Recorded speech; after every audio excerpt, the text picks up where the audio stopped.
Like love, dislike happens at first sight, and just as causeless. Maybe this feeling arises at the level of chemical elements? I work in a network of hypermarkets, middle-level management. There are no personnel under my command. I mainly contact the external environment, and what happens inside the hypermarket almost does not concern me. After announcing my relationship with the saleswoman Tina, I wasn't afraid. I didn't flaunt it, of course, but I didn't hide it either. She's not my subordinate. But everyone already knew that we have been together for an hour and are planning a wedding. Not that anyone is particularly interested in this, but girls are such girls, Tina once secretly told one colleague, then also secretly to another. Third, in short, the result is predictable. The entire female part of the team knows. I think that if it weren't for my fiancé's unruly things, our relationship would have remained unclear for a long time. She comes to work before me on time and leaves earlier. Tina is cute. She has a good face and figure. Everything was always good in our relationship. We never quarreled, and we had sex almost every night. And then we had Keith. He got a job as a warehouse worker, engaged in loading and unloading, taking goods to the hall. At first glance, an ordinary guy, an ordinary face, sporty, a head taller than me and much wider in the shoulders, and he was very fond of women. Very soon it became known that he flirted with almost all the girls and women in the store, flirted wildly and very successfully. This could be judged by the fact that one or the other saleswoman began to spend more time with him, left work with him together. And after some time, suddenly everything ended, and all communication between Keith and his passion was abruptly cut off. It wouldn't have bothered me, and I wouldn't have paid attention to it, if it weren't for the fact that Kit didn't like me right away. He got into the habit of teasing me at every convenient opportunity. On occasion and without occasion, on any trifle. These teasings were not such as to cause a confrontation, but when he made jokes and quips in the presence of other people, I always felt uncomfortable. And, as it happens, I know in many people later, in solitude, scrolling through the memory of a conversation with him, I found witty answers. Express them there, I would embarrass him. But these witty answers came to my head much later. He could say, seeing my polished shoes, that it seems that the only physical exercise that I can do is bending over with a shoe brush, could poke him in passing about my musical taste, provoked the approving laughter of colleagues. And what does he say somehow, when I was talking on the phone, shifting from foot to foot, he blurted out to the saleswomen that if I really want to go to the toilet and I'm afraid I won't be able to run, adult diapers are in the hygiene department. And all the girls who were nearby giggled. Even Tina. Damn it, I'm probably slow thinking. It never once occurred to me to answer him decently, and thank God that I didn't try to answer. There is nothing more ridiculous and pitiful than being asked seriously to answer veiled jokes. I began to avoid crossing with him, and if he came across my path, I tried to change direction, go around. He seems to have understood it. In any case, he began to find himself in unexpected places, and his nasty jokes were indispensable. And then he found out about our relationship with Tina. I noticed several times how he was talking to her when there were no customers, and he was taking a cart with goods into the hall. He was apparently joking and flirting, and Tina laughed and twirled her curls with her fingers, exactly the way she used to spin when we just started talking to her. Tina, I told her that evening, we need to talk. And I told her about the hidden bullying that Keith is doing, about his reputation as a lover, finally, about the fact that he seems to be targeting her. I spoke frankly and really hoped for understanding. Tina, I told her, I'm asking you to stop all communication with him. You can call me paranoid, but I feel that he intends to do some kind of mischief. Just don't think that I don't trust you. No, I love you and trust you completely, but Keith, do you know that he has already seduced several girls from our store? It seems that this is such a sport for him. Baby, what are you doing? My bride looked at me pityingly.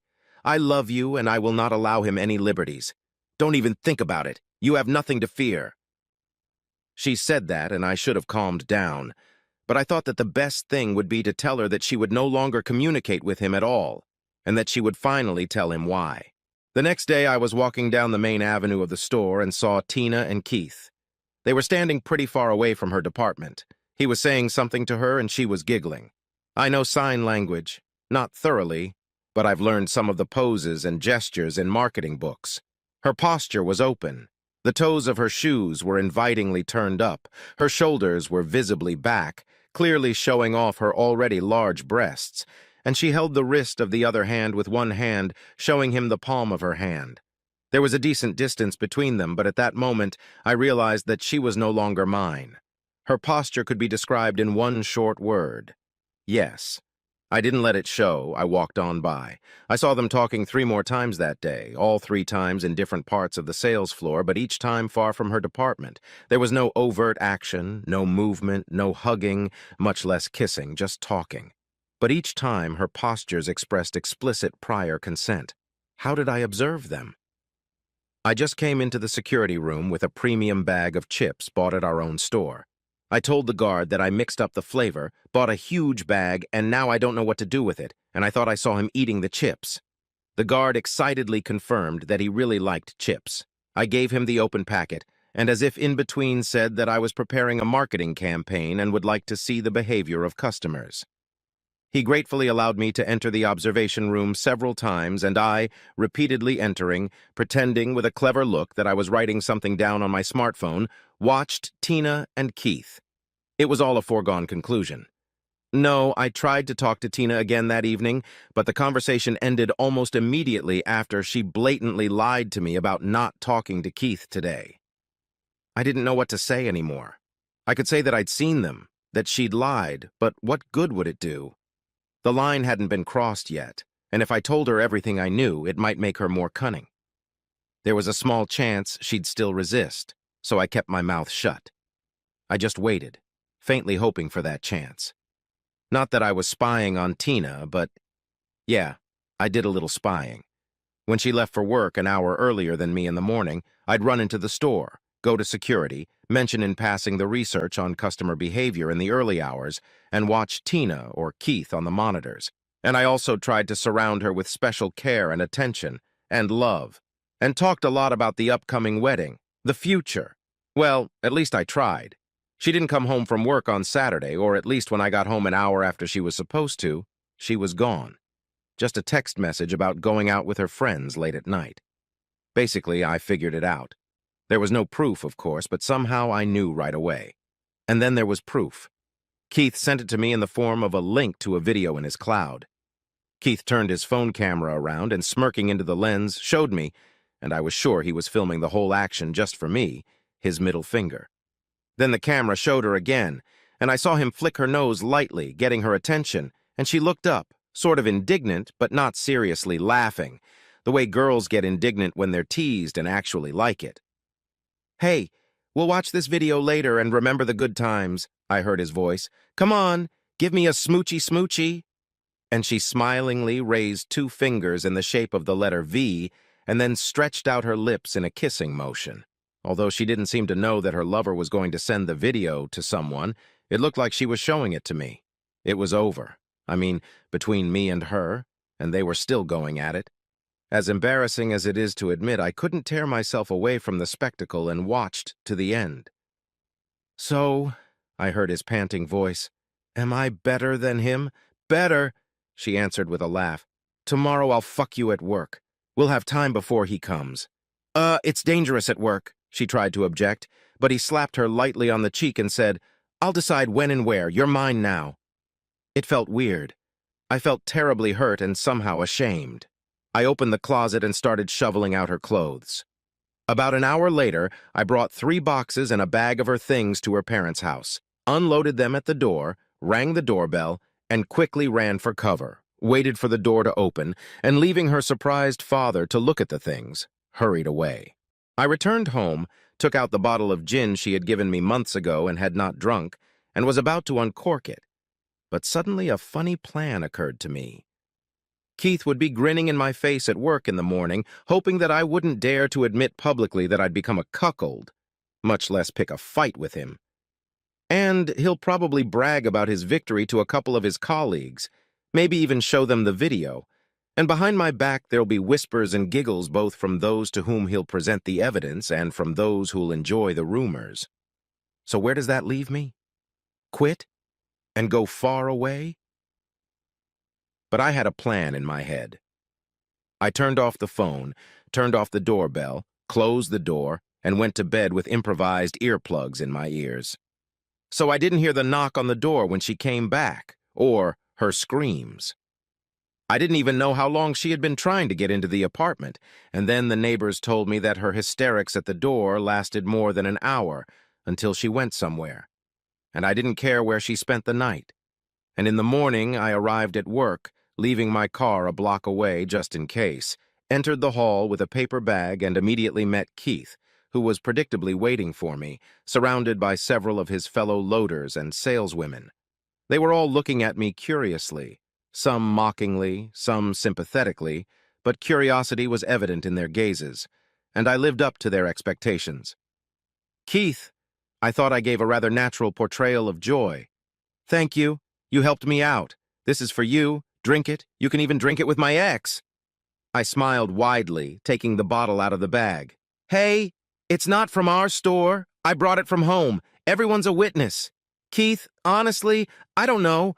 I don't know how long I've been hesitating to break up with her, but my conscience has been bothering me. How can I? She doesn't give me a reason. If I tell her now that I don't like her anymore, that I'm sick of her, I'll think I'm such an asshole. And when I realized that you were hitting on her, I was so afraid to scare you off. I pretended not to notice. I was afraid that you'd figure out my intentions and wouldn't want to be an obedient executor of my plan. But you did a great job. You did a great job." "What?" He slammed his eyes shut.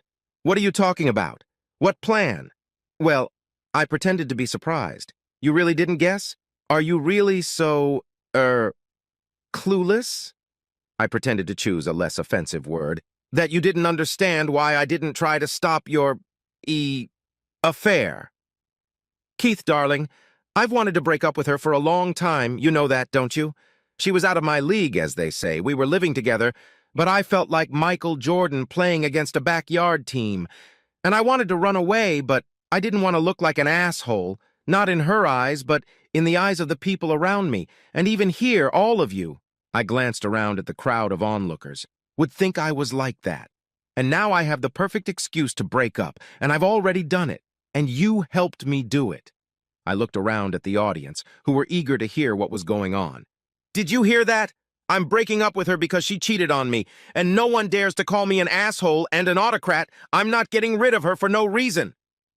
There was laughter, and the girls started to discuss what had happened, and I noticed that his partner, who was standing next to Keith, was holding his phone in his hand. It had a distinctive themed case, and on the screen was the video that Keith had sent me yesterday. "Oh, by the way," I exclaimed, "did everyone watch the video? Let me see." I took Jack's cell phone, and the guy let it out of my hand. "Now you have to see this." I felt a lot of excitement and trembling in my hands when I clicked on the icon in the folder. My fingers were not very obedient. I didn't realize that I had highlighted many files at once. I highlighted Send to All Contacts in the menu that popped up and clicked OK. Now, I mumbled, trying to pass the time and looking at the rotating loading circle. "It's ready." "Oh, I think I clicked the wrong thing," I said. "Now it's right." And I clicked play. Poor Keith. In 1 minute, his triumph had become a farce. What's more, after I had done what I had done, I suddenly realized that along with the video of my fiancée turning from my fiancée to my ex-fiancée, other video files had been sent to all of Keith's contacts, and who knows what was in them. I was holding Keith's phone in my hand, showing the video to everyone, and everyone was staring at it avidly, when suddenly I heard several shrieks almost simultaneously. "Did you send the video to all your contacts?" With horror in her voice shouted one of the salesgirls, looking at her phone. "All of them and my husband? Fake!" Another girl moaned after her. "And mine?" The 5 girls were hysterical a minute later, cursing at me and Keith. It all made sense. In this folder in his cloud, Keith kept other videos similar to the one that was playing for all the colleagues present, which were filmed his other passions, among them married ones. Oh, Keith turned out to be a catcher, as they say, did not miss a single skirt. The most interesting thing was that by the nature of his work, he had contacts of almost all the employees of the store and even some members of their families. And at these very minutes, these family members could already be watching the video and be unpleasantly surprised to learn something new about their wives and daughters. But even if not everyone had seen the videos, there would surely have been someone to notify them. I didn't see my ex until around lunchtime. She was pale and her eyes were red. When I met her eyes, I saw horror in them. I think it wasn't horror at me. I think it was horror at the whole thing. Everyone shunned her. Only a couple of the women who were hysterical about the videos sent to their husbands talked to her about something. The next day, Keith didn't go to work, and by lunchtime, the rumor was that he'd been beaten up badly by some hooligans, very badly, and he might not come back to work after he got out of the hospital.